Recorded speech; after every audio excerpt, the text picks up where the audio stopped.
you tell us why do you want to become a comedian at the first place? Wow, that's a big question. I reckon now, having done stand-up for the past 4 or 5 years, it's the thing that comes most naturally to me. It is. Naturally? You mean you are a funny person?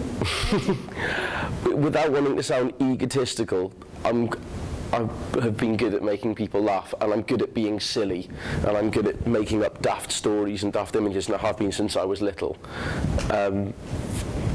I've always loved performing, I've always loved showing off, and I think stand-up comedians, we're show-offs with severe mental problems. That's a good thing.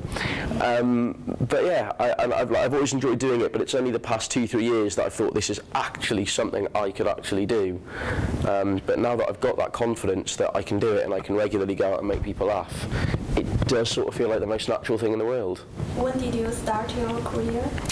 Well, I reckon any comedian you ask will have about 15 different start dates, because most comedians, other than the really talented natural ones, don't come out fully formed. So my first gig was in 2006. I was at university and I had done improvised comedy before, like Whose Line Is It Anyway? And out of that, a stand-up night grew. One of my mates went, "Are you going to do it?" I was like, "All right, good, you're on in 6 weeks." And it so happened that night was the night I came to get to be graduated at the university. My parents and brother went out for drinks and I went out to try stand-up. But then the first sort of 2 years, I did it once or twice a week, if that, and I wasn't very good at it. And then in 2008, I started to take it seriously and do it 4, 5, 6 times a week. And then 2009, I suddenly discovered you could talk to the audience, and that was allowed. And I did loads of comparing, and sort of, I think, sort of 2009 is when I started getting good at it. And then it's come off from there.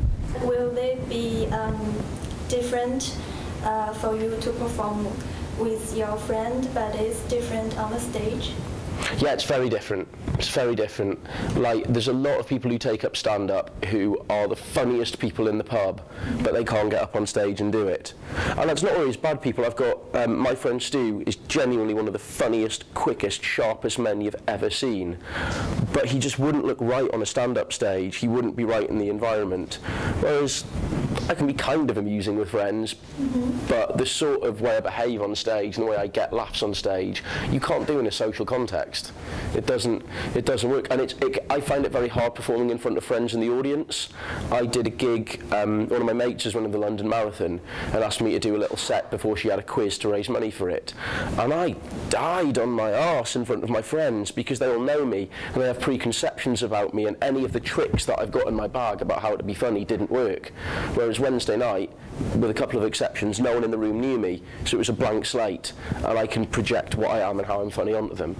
So yeah, it isn't hard to play. If a friend or family member goes, "Oh, you're a comedian now," there's a real pressure on, like, you're going to be funny then, and that's a very hard thing to deal with. Could you tell us the most awkward time on the stage?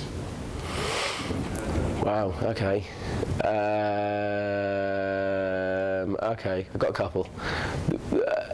There was one I remember, being a stand-up, you end up doing a lot of open mic nights in rooms that aren't made and designed for comedy, and audiences don't even know the comedy's on. Like here, this is perfect, this is purpose-built for people to come and have a good time. I was doing a gig in Surrey, it was open mic, and the room had been double booked with the Women's Institute dinner, so there was about 15 old biddies, all 65 or over. We said, "Listen, do you know what, ladies, you can have your dinner, we'll cancel the night, we don't want to offend you." They said, no, don't worry, we'll sit at the back, you do what you want." We're like, "Okay."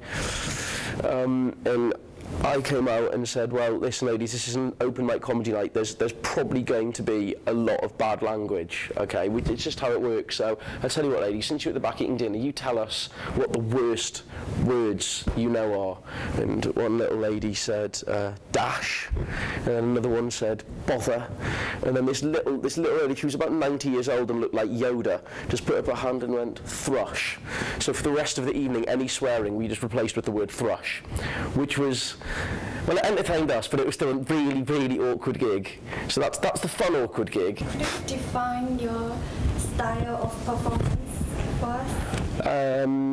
I think, like any comic who's been going for 5-6 years, it's still sort of developing. It's silly. It's very audience interactive.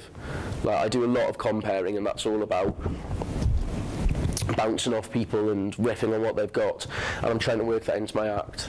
And I try to make it positive. I try to make it happy. Like, a lot of comedy is ranty and angry and what's wrong with the world and adhering to stereotypes, and that's cool, it works. But comics I love, people like Adam Hills and Eddie Izzard, it's comedy of joy. Comedy of aren't humans silly, let's laugh at them. So that's what I aim for. Could you tell us your ambition in this area? Wow. I think, do you know what? Honestly, to make a decent living out of being a comic, if it ends up by some ridiculous quirk that I get to be mildly well known because I'm really good, that'd be lovely. But if I can just make a good living by coming on playing all these clubs, that'll do. Like, ideally, in 5 to 10 years, I'd like to be the headliner rather than open spot. But if I can have my passport, Ben van der Velde comedian, done, I'm a happy man. Great. Good luck. Cool, thank you. Thank you.